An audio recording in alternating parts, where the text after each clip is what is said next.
cyangwa se benshi cyane bari hanze bafitanye isano n'amateka yacu, harimo n'abo bayahindura bakayagira uko bashaka. Ndagira ngo mvuge mu rurimi bashobora kumva ntawe basemuriye. Muranyihanganira.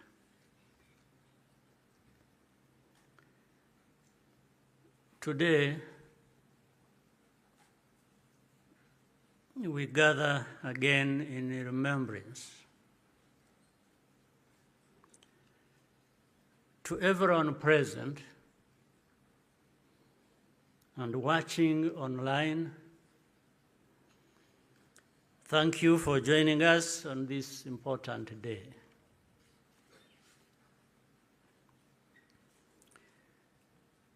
We deeply appreciate the friends who join us every year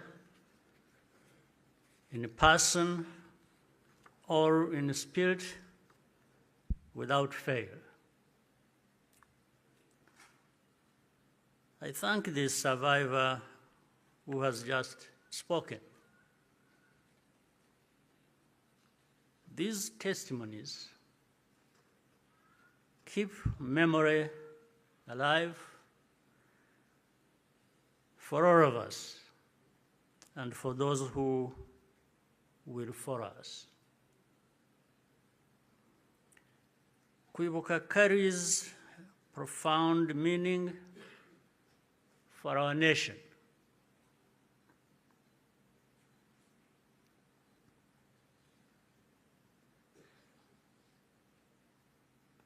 It is how we confront and overcome the divisions that nearly destroyed us. This day empowers us all. We draw on the strength of survivors who provide the reservoir of humanity that feeds our nation's soul.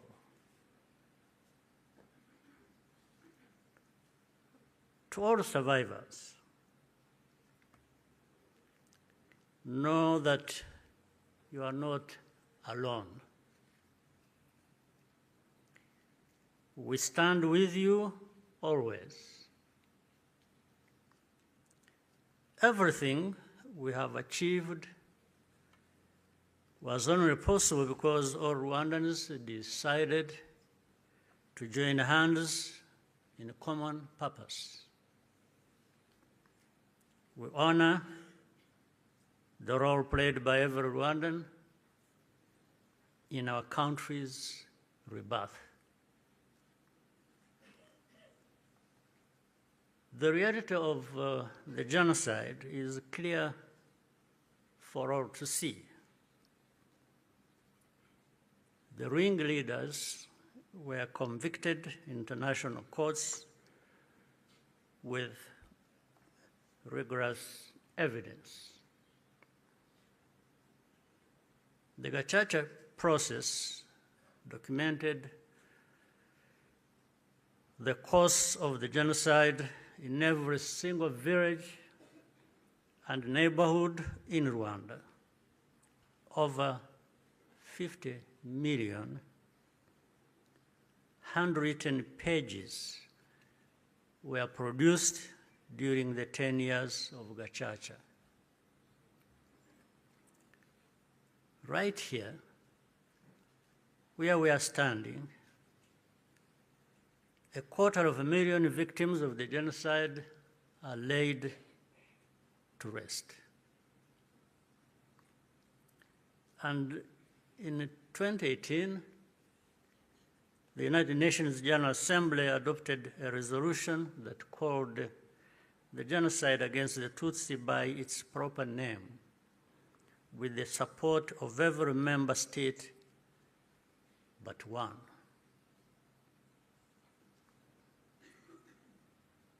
The truth is undeniable. And yet, we still find people sowing doubt and twisting the facts up to today. This is not just a matter of ignorance, but something much deeper. It means that the risk of seeing history repeat itself is a constant danger. If we allow ourselves and our friends to become indifferent. Genocide denial begins long before the genocide itself is committed. There is a pattern of looking away from the warning signs or taking them lightly. Hate speech turns into hate acts, dismissed as expressions of popular discontent. Behavior that should be immediately condemned is rationalized and minimized. The preparations are masked by narratives of popular grievance and fear. In the process, a moral equivalence is created between the targets of the genocide and the planners of it. All of these elements were present in our own story. There are some who pretend that the genocide against the Tutsi was a spontaneous event. That's not true. It was carefully prepared and carried out in plain sight.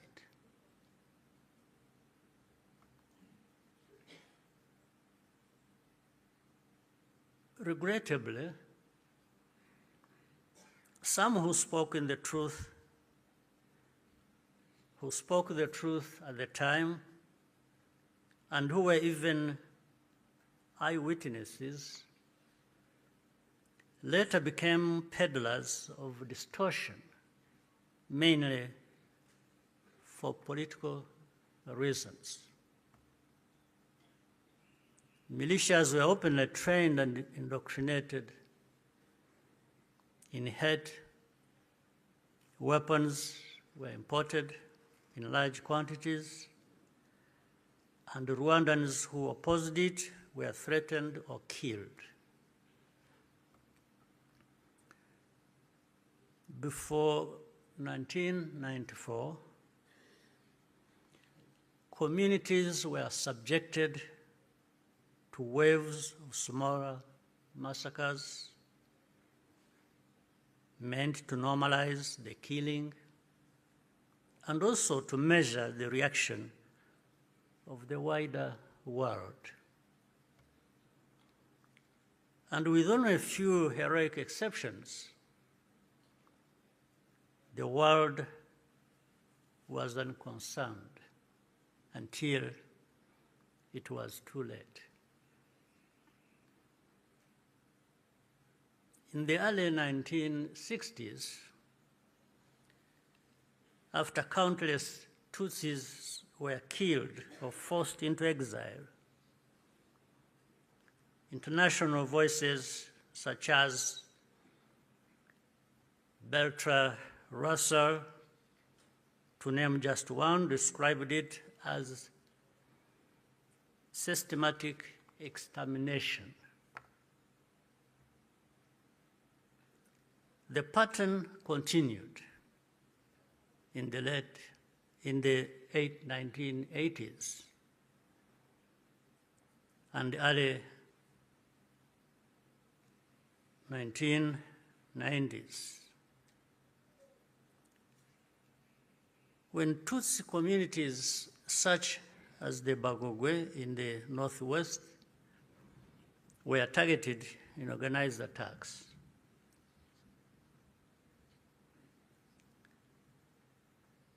in 1993, a commission led by Jean Crabonnier investigated these atrocities.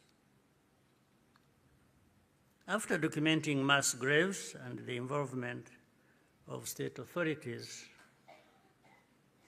they concluded that a genocide was being prepared. In the same year, the UN Special Rapporteur, Bakre Wele Ndiaye, warned that organized propaganda portraying the Tutsis as enemies was spreading openly, helping prepare the population for mass violence. In January 1994, the Command of the United Nations Mission in Rwanda sent a fax back to headquarters in New York with detailed intelligence that in Interahamwe were stockpiling weapons and compiling lists of Tutsis to be killed. He was then ordered to share the information with the very government which was preparing the genocide and to take no further action.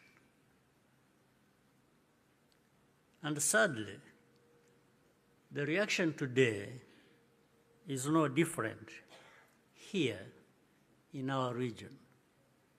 And you can see it right before our eyes. When the genocide began, the nature of the crime was immediately obvious. All Tutsi were targeted because of their identity. Nowhere was safe, including churches and schools. That horrific reality only underscores the humanity and the courage of the Rwandans who took risk to provide hiding places for their fellow citizens. The reaction of the international community was to evacuate foreigners and withdraw most peacekeepers. At Eto, Kichikiro, when the peacekeepers withdrew, thousands of desperate Tutsi were left to die. Such scenes were repeated across the country.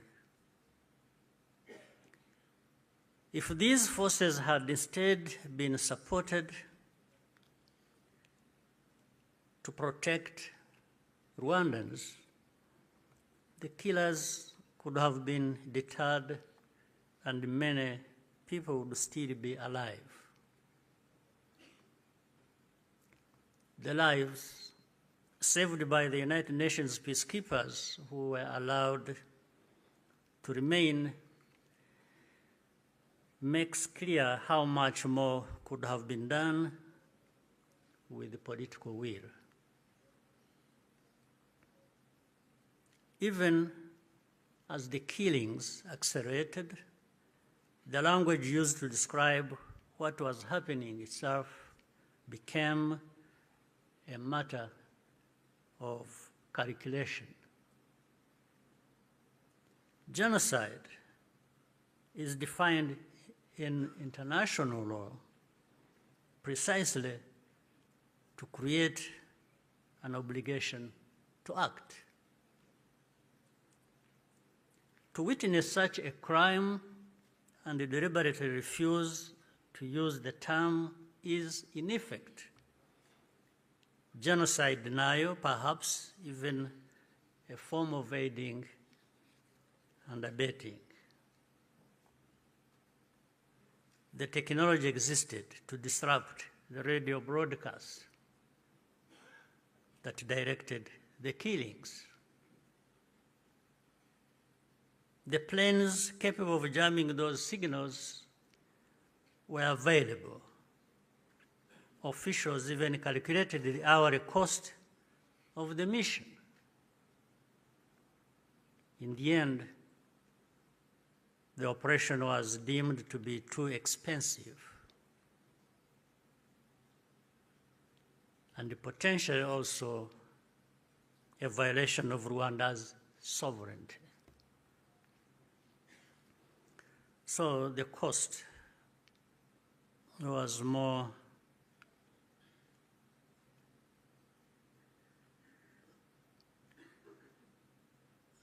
it became too expensive. It was more expensive, especially when in their minds, those lives are really worthless. So our lives were worth nothing. That's fine. For Rwandans, the lessons have been brutal.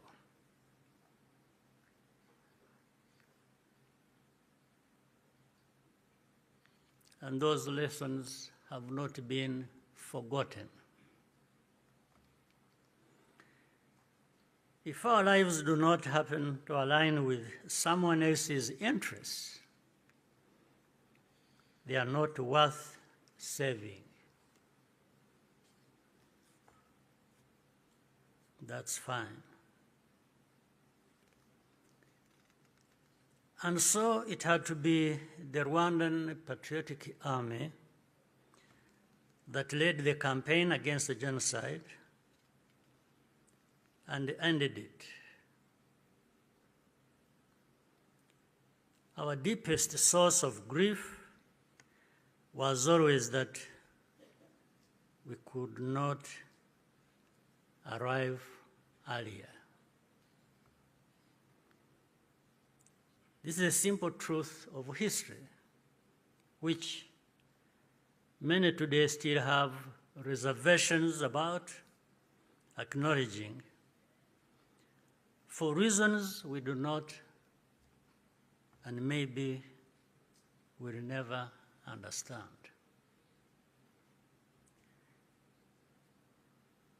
The culture and character of today's Rwanda Defense Forces, RDF, was forged in those dramatic moments.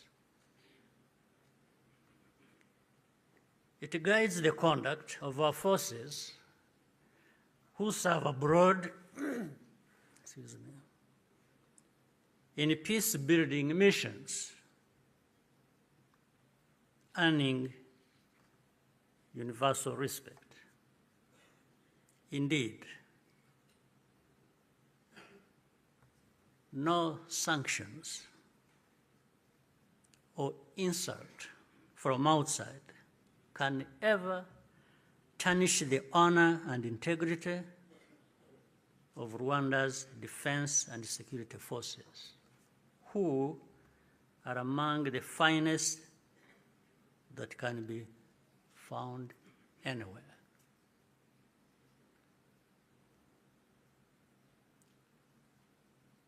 I look forward to raising this matter of sanctions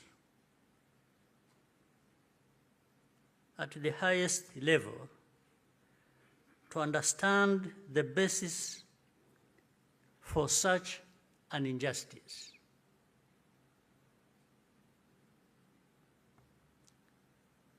Rwandans understand the cost of tolerating extremism, and our central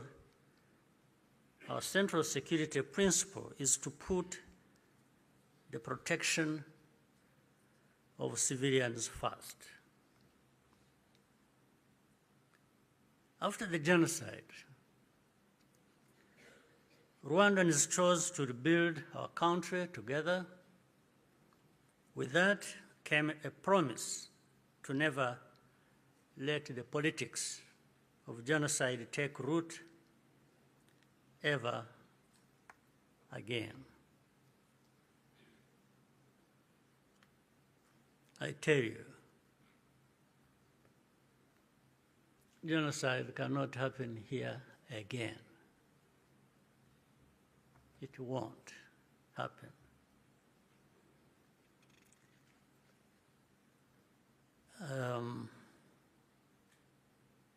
Even with those noises you hear in the region of people gathering from Europe, from wherever, and meeting in Kinshasa and bringing the son of Habyarimana and relatives and others from wherever and gathering, all of that is just noise. It cannot amount to anything that will happen here of that kind again. It cannot happen. And I'm saying this not just as a person. And I'm just saying it because I know every Rwandan, young and old, is as determined and is saying so, like I'm saying now to you.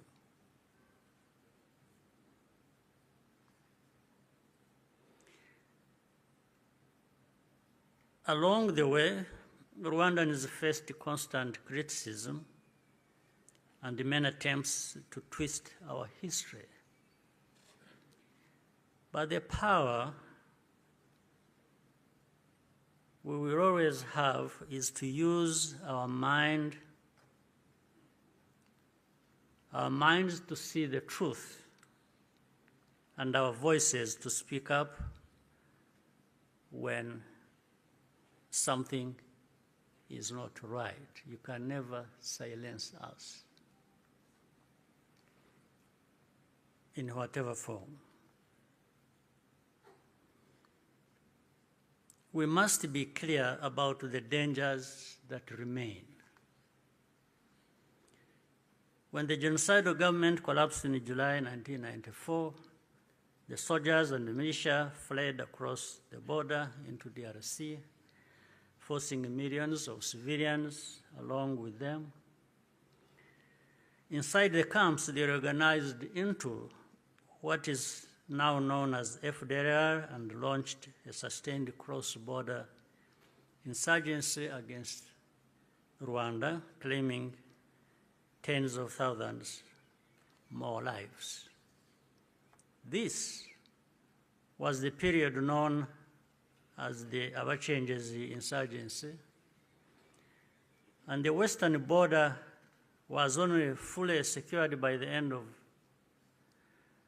the 1990s through the combined efforts of our army and the brave residents of those areas. And since then,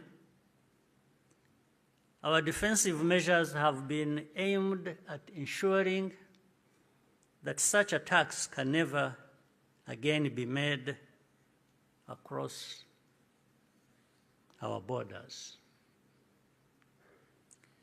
This is not a problem that should be left to Rwanda alone. Doing so only rewards those behind the threats, while Rwanda is penalized for standing up for itself. Imagine a farmer whose field catches fire. At first, the flames are small. A few neighbors think it does not concern them. Others say the wind will change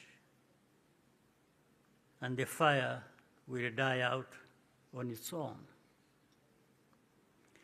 So they watch and wait. But the wind does not change. Meanwhile, a pyromaniac is secretly adding fuel to the fire.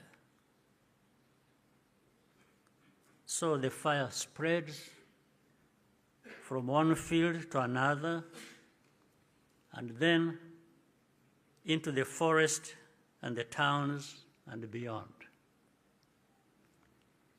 Only then do people run with the buckets of water and call for the establishment of a fire department. Africans, more than most, should understand that the danger of moral passivity in the face of hatred and violent extremism.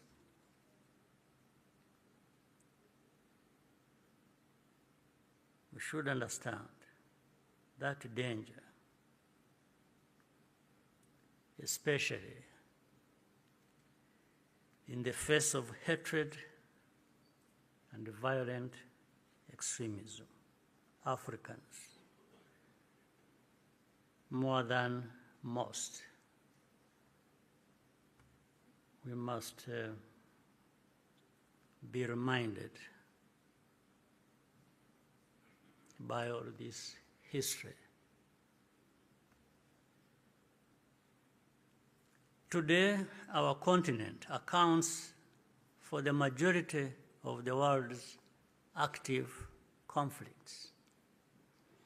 In 1994, Africa's collective institutions also failed to respond. I say this because the call for African sovereignty, legitimate and necessary as it is, must also mean that African institutions act decisively when Africans are at risk. Bad actors must not be allowed to hide behind the principle of sovereignty, to evade responsibility for abuses or deny citizens their rights. We cannot afford to repeat the mistakes of the past. Genocide ideology is still spreading in our region. Left unchecked, it has the power to take us all backwards again. There are those who claim that Rwanda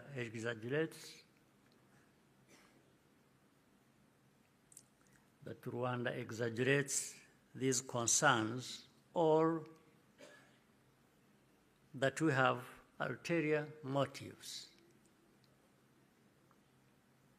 This is not only false, it exposes the deep cynicism that led to the tragedy we commemorate today. What sustains Rwanda today is the unity of Rwandans and the convictions that, like all people, we have the right to live in safety and dignity and at peace with all our neighbors. What we ask is for partners to join with us to fight extremism, rather than punishing Rwanda for defending itself. We owe future generations of Rwandans more than survival. They deserve to inherit a secure, united, and bold country and an integrated and confident Africa. We invite you to stand with us in remembrance and also in action. I thank you for your patience and kind attention. Murakoze cyane.